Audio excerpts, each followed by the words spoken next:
we talk about how can you fix this problem on your Peacock app. So all you have to do, so you just click here on settings here. So when you click on settings, it's going to take you to this list here. It's going to show for you like this.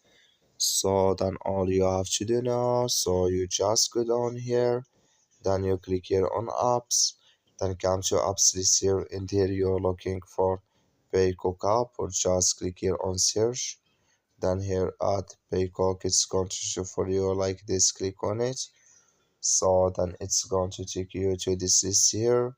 Click here on force stop, then you click here on OK, then you go down. So then you click here on storage, come to storage list here. Then all you have to do, just click here on clear cache. Then all you have to do, so you just go to your Play Store, click on it here, then you search here for Peacock. It's going to show for you like this. You will find here updates, click on it, and it's going to work with you. That's all you have to do. Thank you for watching. Don't forget to support us by liking, subscribing.